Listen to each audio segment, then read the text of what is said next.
As it has been stated, it is impossible to completely eliminate the risk of being hacked. Therefore, the best we can do is eliminate some of the risk. How much we put into eliminating the risk depends on the cost of the security breach itself. Consider a smaller, more personal example. Imagine you are at home and you have a personal journal. In the journal is written some of your most personal secrets. You keep the journal in your room.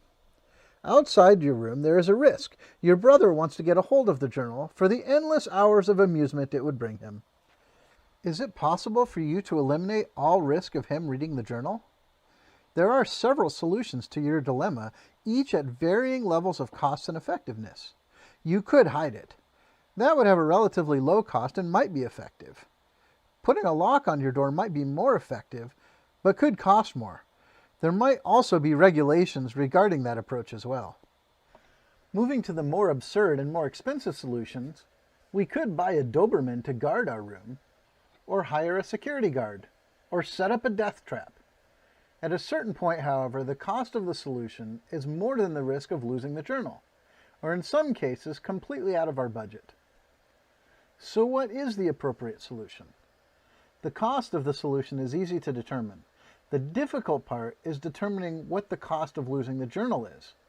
There is only one person who can answer that, though, and that is you. The same logic applies to the business. Often people think that it is IT that must make decisions about security. After all, IT has the technical know-how. The reality is, however, that only the business knows the value of the assets that IT is securing. Therefore, since we know it is impossible to ensure with 100% reliability that we will not get hacked, the business must be involved in the decision-making process to determine which IT solution is most appropriate.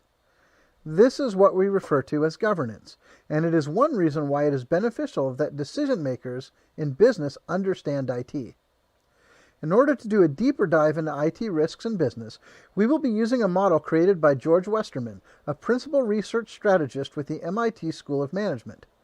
Westerman created an IT risk model which places the focus on what he refers to as the 4 A's of risk.